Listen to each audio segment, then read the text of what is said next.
शोकमग्न रावण को धैर्य बढ़ाकर कुंभकर्ण युद्ध भूमि में पहुंचा। लाखों चुने हुए सैनिकों को लेकर रणभूमि में पहुंचते ही उसने पृथ्वी को कंपा देने वाली भयंकर गर्जना की, जिससे अनेक वानर मूर्छित होकर पृथ्वी पर गिर पड़े। इस विशाल पर्वताकार पराक्रमी राक्षस को देखकर साधारण वानरों की तो बात ही क्या, नल, नील, गवाक्ष तथा कुमुद जैसे पराक्रमी योद्धा भी भयभीत होकर रणभूमि से पलायन करने लगे। अपनी सेना को इस प्रकार प्राणों के भय से भागते देख युवराज अंगद ने ललकार कर कहा, हे वानरों, क्या इस प्रकार शत्रु को पीठ दिखाना तुम्हें शोभा देता है? तुम जैसे वीरों को भी प्राणों का मोह सताने लगा। धिक्कार है तुम्हें और तुम्हारी वीरता को। जिस कुंभकर्ण को देखकर तुम भाग रहे हो, क्या वह कोई असाधारण योद्धा है? मांस मदिरा का सेवन करके उसका शरीर फूल गया है। वह तो बड़ी सरलता से मारा जाएगा। क्या रामचंद्र जी के तेज के सम्मुख ये ठहर सकता है? आओ, लौटकर युद्ध करो।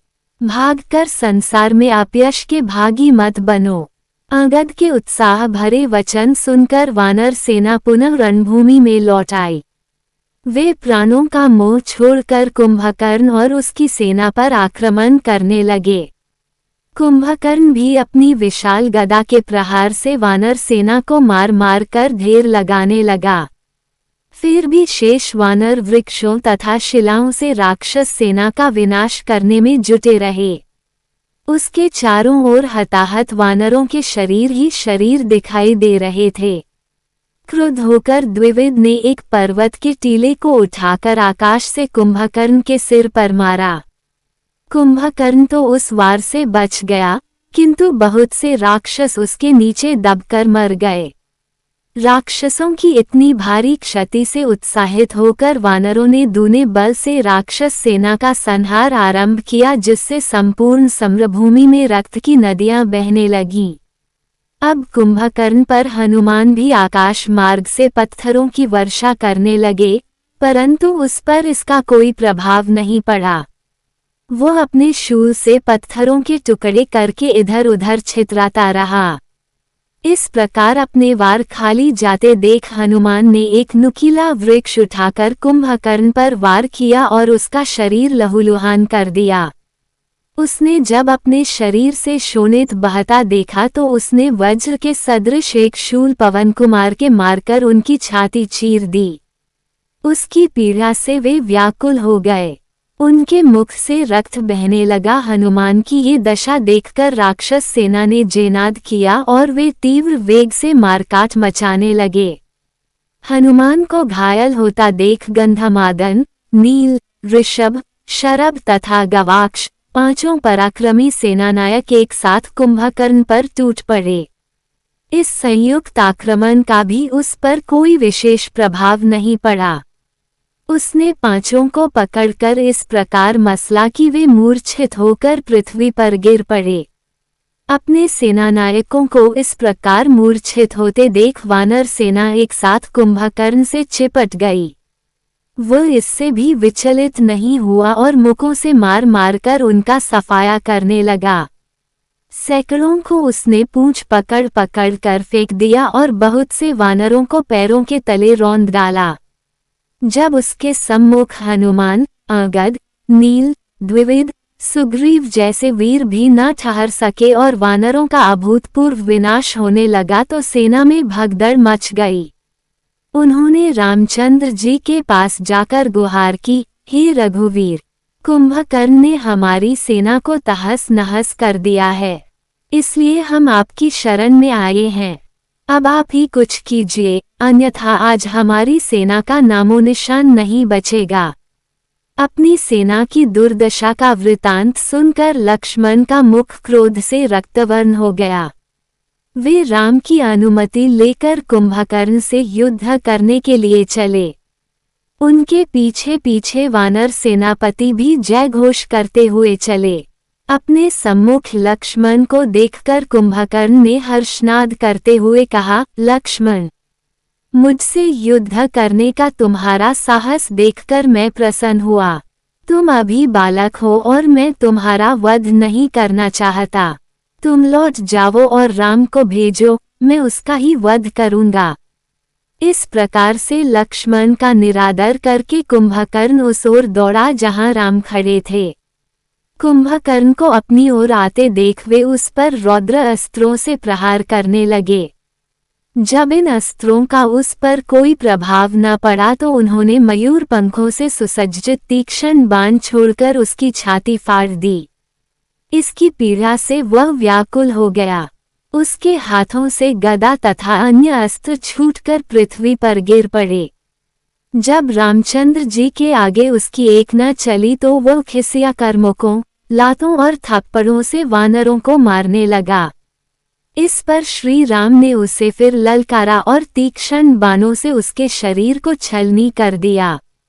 तब कुपित होकर कुंभकर्ण ने पृथ्वी से एक भारी शिला उठाकर रामचंद्र जी पर फेंकी, जिसे उन्होंने 7 बाण मारकर चूर चूर कर दिया।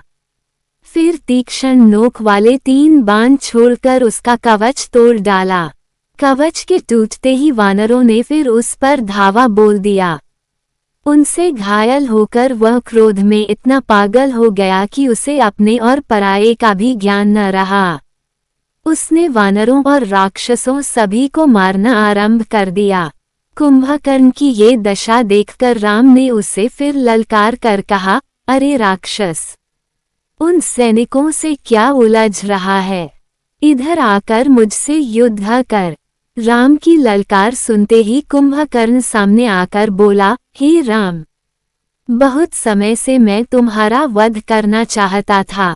आज सौभाग्य से तुम मेरे सम्मुख आए हो। मैं खर, दूषण, विराध का काबंध नहीं हूँ, मैं कुंभकर्ण हूँ। मुझे अपने बल का परिचय दो। कुंभकर्ण की ललकार सुनकर रामचंद्र जी ने अनेक अग्निबाण एक साथ छोड़े, परंतु उन्हें कुंभकर्ण ने मार्ग में ही नष्ट कर दिया। इस पर उन्होंने वायव्य बाण छोड़कर उसकी एक भुजा काट डाली। भुजा कटने पर क्रोध और पीड़ा से गरजता हुआ भी वो वानरों का संहार करने लगा। इस भीषण मारकाट से भयभीत होकर वानर त्राहिमाम त्राहिमाम कहते हुए रामचंद्र जी के पीछे जाकर खड़े हो गए। तब रामचंद्र जी ने ऐन्द्र नामक बाण से उसकी दूसरी भुजा भी काट डाली। फिर उन्होंने अर्धचंद्राकार बाणों से उसके दोनों पैर काट डाले।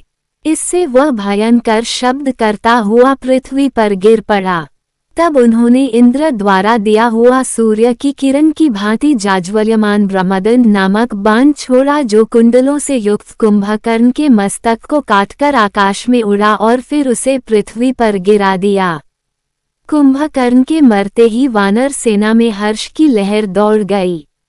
उनके जेनाद ने संपूर्ण लंकापुरी को थर्रा दिया। कुंभकर्ण के मरने के पश्चात राक्षसों ने रावण को जाकर दुखद संवाद सुनाया। कुंभकर्ण की मृत्यु का समाचार सुनकर रावण मूर्छित हो पृथ्वी पर गिर पड़ा। नरांतक, देवांतक, त्रिशिरा आदि राक्षस भी अपने चाचा की मृत्यु का समाचार सुनकर रोने लगे। जब रावण की मूर्छा भंग हुई तो वह विलाप करके रोने लगा, हाय, आज मैं भाई को खोकर बिल्कुल असहाय हो गया। जिस कुंभकर्ण के नाम से देव दानव तक थर्राते थे, हा कुंभकर्ण, तुम मुझे अकेला क्यों छोड़ गए? बिना भाई के ये जीवन भी कोई जीवन है। मैं तुम्हारे बिना अब किसके भरोसे जीऊंगा? इस प्रकार विलाप करते हुए वह फिर मूर्छित हो गया। जब रावण को फिर सुधि आई तो त्रिशिरा ने उसे धैर्य बंधाते हुए कहा, पिताजी, चाचाजी के मरने का आप इतना शोक क्यों करते हैं? उन्होंने तो शत्रु के छक्के छुड़ाने के पश्चात ही वीर गति प्राप्त की है। अभी आपको निराश होने की क्या आवश्यकता है? आपके पास तो ब्रह्मा की दी हुई शक्ति है। उसी से आप सेना सहित राम का नाश कीजिए। हम सब भी आपके साथ चलेंगे। आप अभी शोकाकुल हैं, विश्राम कीजिए। हमें रणभूमि में जाने की अनुमति दीजिए। त्रिशिरा के इन वचनों को सुनकर रावण को कुछ धैर्य बंधा और उसने अपने पुत्रों को युद्ध में जाने की अनुमति दे दी। लंकेश रावण के आज्ञानुसार उसके 4 पुत्र त्रिशिरा, अतिकाया, देवांतक तथा नरांतक अपने 2 चाचाओं महोदर एवं महापार्श्व के साथ युद्ध करने के लिए चले। उनके पीछे हाथियों, घुड़सवारों, रथों की एवं पैदल सेना थी। युद्धभूमि में उनका सामना करने के लिए वानरों की अपार सेना पत्थरों, शिलाओं तथा बड़े बड़े वृक्षों को लिए तैयार खड़ी थी। राक्षस सेना को देखते ही उन्होंने भयंकर गर्जना की और वे शत्रुओं पर टूट पड़ी। वानरों के पत्थरों एवं वृक्षों द्वारा किए जाने वाले आक्रमण के प्रत्युत्तर में राक्षस बाणों, लौ मुदगरों तथा अन्य शस्त्रों से वार करने लगे। इस भयंकर युद्ध के परिणाम स्वरूप थोड़ी ही देर में संपूर्ण रणभूमि रक्त रंजित हो गई। राक्षस सेनानायकों ने इतनी भीषण मारकाट मचाई कि चारों ओर वानरों के हताहत शरीर दिखाई देने लगे। राक्षस सैनिकों की भी ऐसी ही दशा थी। उनके घायल शरीर वानरों के शरीरों के साथ मिलकर एक विभत्स दृश्य उत्पन्न कर रहे थे। जिनके अस्त्र शस्त्र समाप्त हो जाते थे या नष्ट हो जाते थे, वे परस्पर भिड़कर लात घूंसों का प्रयोग करने लगते थे। राक्षस वानरों की पूंछ पकड़कर उन्हीं से अन्य वानरों को मारते थे तो वानर राक्षसों की टांगें पकड़कर उन्हें घमाते हुए अन्य राक्षसों पर वार करते थे। उस समय दोनों दल के पराक्रमी सैनिक निर्भय होकर शत्रुओं का विनाश करने में जुटे हुए थे। जब वानर सेनानायकों ने राक्षसों को भारी संख्या में मार डाला तो रावण के पुत्र नरांतक ने क्रोध में भरकर अपने रणकौशल का प्रदर्शन करते हुए थोड़ी ही देर में सहस्त्रों वानरों को मार गिराया। इससे वानर सेना में हाहाकार मच गया। ये हाहाकार सुन अंगद ने क्रोधित होकर नरांतक को ललकारा। अंगद की ललकार सुनकर नरांतक ने गरजते हुए उसके वक्ष पर प्रास का वार किया, किंतु अंगद ने फुर्ती से प्रास को तोड़कर नरांतक के रथ पर ऐसी लात जमाई कि उसका रथ पृथ्वी पर लुढ़क गया और उसके चारों घोड़े गिरकर मर गए। नरांतक रथ से कूद पड़ा और अंगद के सिर पर घूंसे ही घूंसे बरसाने लगा। तब अंगद ने भी बड़े जोर से उसकी छाती में घूंसा मारा, जिससे उसकी आंखों की पुतलियां फिर गईं। वो रक्त वमन करता हुआ पृथ्वी पर ऐसा गिरा कि फिर वो कभी जीवित नहीं उठ सका। नरांतक के मरते ही वानर सेना ने हर्षनाद किया। नरांतक के वध होते ही हाथी पर सवार रावण का भाई महोदर अंगद की ओर बढ़ा। भाई की मृत्यु का प्रतिशोध लेने के लिए देवांतक और त्रिशिरा भी अपने अपने रथ दौड़ाते हुए अंगद को मारने के लिए झपटे। तीनों महारथी एक साथ अंगद पर बाण छोड़ने लगे। तीनों के आक्रमणों का मुकाबला करते हुए अंगद ने सबसे पहले महोदर के हाथी को एक ऐसी लात जमाई कि वो गंभीर गर्जना करता हुआ मैदान से भाग निकला।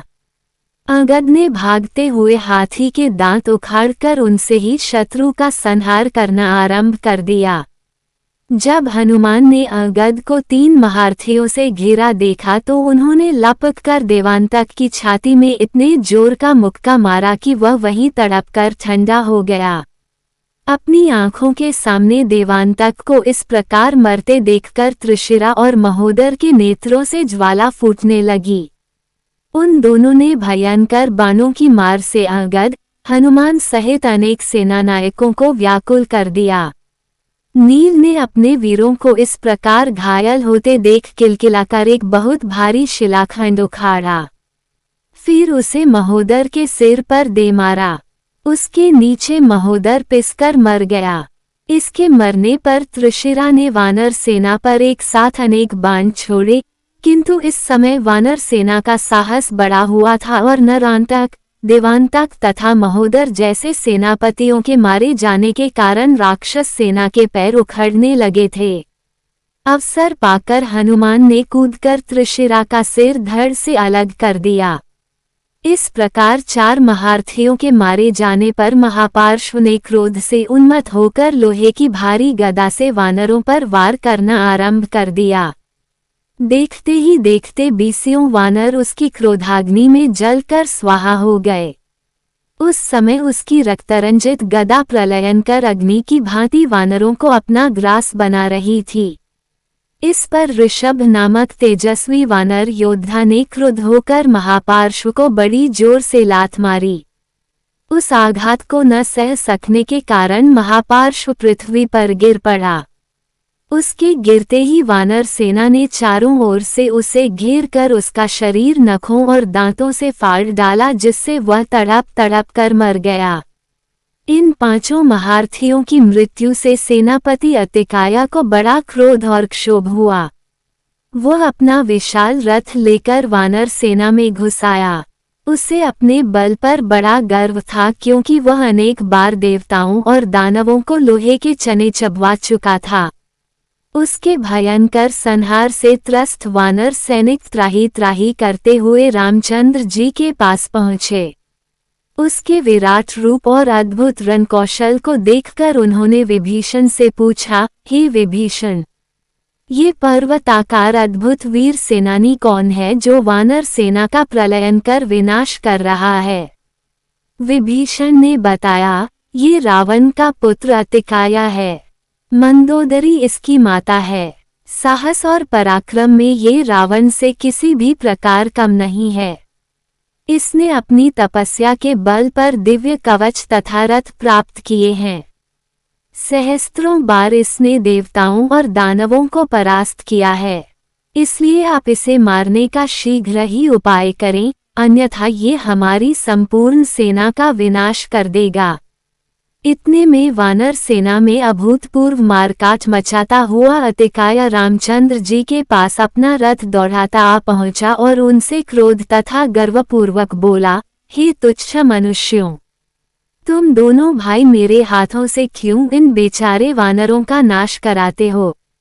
इन्हें मारने में न तो मेरा पराक्रम है और न मेरी कीर्ति ही है।